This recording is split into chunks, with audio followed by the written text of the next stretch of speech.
अब गाना बजाने की कमाई, म्यूज़िक की कमाई जो जनाब Snapchat, Snack Video, TikTok, YouTube और मुख्तलिफ़ तरीक़ों से ली जाती है, इसके बारे में भी ज़रा बात सुन लीजिए। हमारी सोसाइटी में सारा दिन जो मज़दूर नौकरी कर रहा है, मेहनत कर रहा है, पत्थर तोड़ रहा है, वो सस्ता मिल जाएगा। चिलचिलाती धूप में और यखबस्ता हवाओं में मेहनत करने वाले मज़दूर और किसान, उसकी कीमत सस्ती है। 8, 10, 12 साल दीनी तालीम हासिल करके, तरबियत हासिल करके लोगों को दीन की तालीम देने वाले शेखुल हदीस सस्ते मिल जाया करते हैं। लेकिन कौम के अंदर बेहयाई फैलाने वाले, उरियानियत फैलाने वाले, नौनिहालों के अखलाक बिगाड़ने वाले, नौजवानों में बेहरा रवि पैदा करने वाले, मुसलमान बेटियों और बहनों के सरों से दुपट्टा उतारने वाले, चेहरे से हया को ख़त्म करने वाले गुलकार, फ़नकार, गाने वाले, ये बहुत महंगे हैं। इनके एक एक मिनट की कीमत है।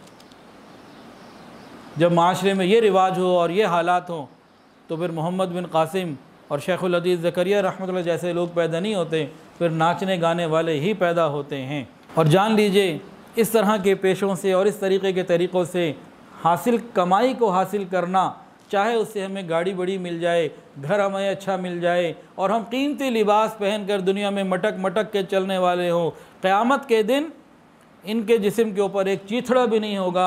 और इस किस्म की कमाई जो म्यूज़िक और बेहयाई के रास्ते से है, इसका एक एक पैसा हराम है।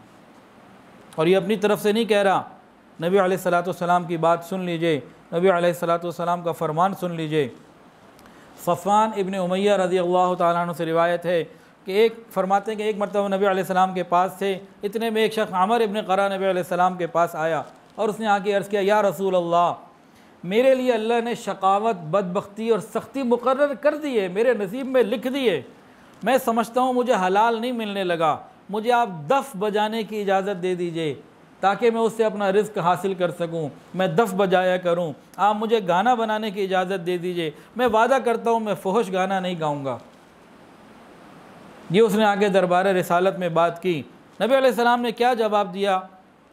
ये टिकटॉक पर बैठने वाले और इस तरह की चीज़ों पर बैठने वाले अपने नबी की बात को दिल के कानों से सुन लें। रसूलुल्लाह सल्लल्लाहु अलैहि वसल्लम ने इरशाद फरमाया, मैं तुझे हरगिज़ इजाज़त न दूंगा, न तेरी इज़्ज़त करूँगा, न तुझे कुछ अता करूँगा। ए खुदा के दुश्मन, तू झूठ बोलता है। अल्लाह ने तुझको हलाल और पाकीज़ा रिज़्क़ अता फरमाया है, तू चाहे तो हलाल कर सकता है, तू खुद हराम की तरफ इख्तियार कर, हराम को इख्तियार खुद कर रहा है। अगर मैं इससे पहले तुझे मना न कर चुका होता और तुझे समझा न चुका होता तो मैं तेरे साथ बुरे तरीक़े से पेश आता। ये रहमतुल लिल आलमीन है जो मेहमान नवाजी में सबसे ज़्यादा हैं। फरमाया कि अगर पहले ना बताया होता तुझे अभी मैं सिखाता सबक, बुरे तरीक़े से पेश आता। चल मेरे पास से उठ के खड़ा हो जा, खुदा के सामने तौबा कर, याद रख अब अगर समझाने के बाद तूने यही किया जो कुछ कह रहा है, मैं तुझे दर्दनाक सज़ा दिलवाऊंगा, तेरा मुंह बिगाड़ दूंगा, तेरे घर को तुझे घर से बाहर निकाल दूंगा, तेरा सामान लोगों के अंदर तकसीम करवा दूंगा। ये नबी अलैहिस्सलाम रहमतुल आलमीन के अल्फाज हैं उस शख्स के लिए जो आया कि जी मैं फ़ोहश गाने नहीं गाऊंगा, मुझे दफ़ वगैरह की ज़रा महदूद इजाज़त दे दीजिए। तो नबी अलैहिस्सलाम ने इतनी सख्ती के साथ उसके साथ मामला किया। और जब वो चला गया तो नबी अलैहिस्सलाम ने फरमाया, यही लोग हैं जो गुनाहगार हैं और नाफरमान हैं। जो कोई इनमें से बग़ैर तौबा के मरेगा, क़यामत के दिन अल्लाह उसे नंगा उठाएगा, इसके जिस्म के ऊपर एक चीथड़ा भी लिबास का ना होगा, खड़ा होना चाहेगा लड़खड़ाएगा, गिर जाएगा।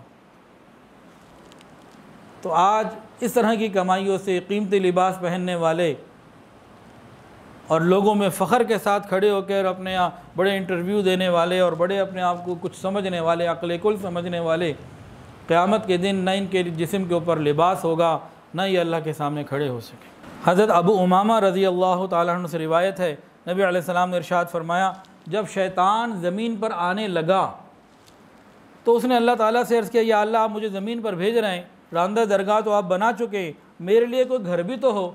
फरमाया हम्माम, ये जो टॉयलेट है ये तेरा घर है। उसने कहा मेरे लिए कोई बैठने की मजलिस, बैठक भी तो हो। फरमाया बाज़ार और रास्ते ये तेरे बैठने की जगह हैं।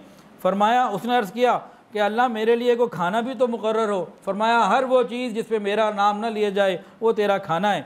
उसने कहा मुझे पीने के लिए भी कुछ आता हो। फरमाया हर नशा आवर चीज़ ये तेरा मशरूब है। उसने कहा अल्लाह मुझे अपनी तरफ बुलाने का कि मैं लोगों को अपनी तरफ बुलाऊं, कोई ज़रिया भी तो दे दें। फरमाया ये म्यूज़िक, ये गाना बजाना, ये बाजे, ये आलात, ये सब तेरी तरफ बुलाने वाली चीज़ें हैं। फिर उसने कहा मुसलमानों को आपने कुरान दिया है, जैसे तो मुझे भी तो कोई ऐसी चीज़ दे ना कि मैं बार बार पढ़ सकूं, उसको कोई ऐसी चीज़ हो। फरमाया कि गंदे शेर जो हैं ये सब तेरे लिए बार बार पढ़ी जाने वाली चीज़ हैं। उसने कहा कुछ लिखने के लिए भी तो दे दे। तो अल्लाह ने कहा जिस्म के ऊपर गूंदना, ये टैटूज़ जो बनाते हैं, ये तेरी लिखाई है। तो अर्ज़ किया मेरे लिए कोई कलाम भी तो हो, मेरा भी तो कोई कलाम हो। फरमाया झूठ तेरा कलाम है। उसने कहा मेरे लिए कोई जाल भी तो हो। फरमाया औरतें तेरा जाल है। सारे नुकसान बहुत बड़े हैं, लेकिन ये एक बहुत बड़ा नुकसान ये है कि गाने बजाने की वजह से नई नस्ल तबाह हो रही है। वो मासूम बच्चा जिसके कानों में कुरान की आवाज़ आनी चाहिए थी, बचपन ही से, छोटी उम्र ही से उसके कानों में फहश गाने जा रहे हैं। माँ बाप उसको दूसरों के सामने नचवा कर फ़ख्र महसूस करते हैं कि जी मेरे बच्चे को तो इतनी उम्र में फ़लाँ डांस आ गया और ये भी आ गया और वो भी आ गया। बाकायदा ऐसे स्कूलों में भेजा जाता है जहाँ उसे डांस सिखाया जाए।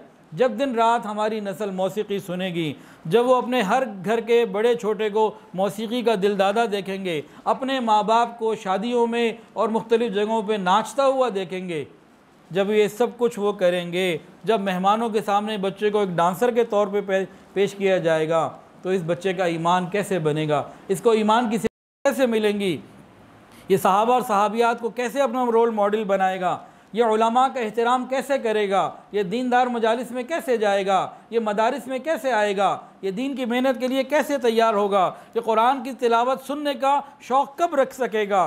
वीडियो के नीचे सब्सक्राइब के बटन पर क्लिक करें, बेल के आइकॉन पर क्लिक कीजिए ताकि हर नई वीडियो की नोटिफिकेशन आपको मिल जाए।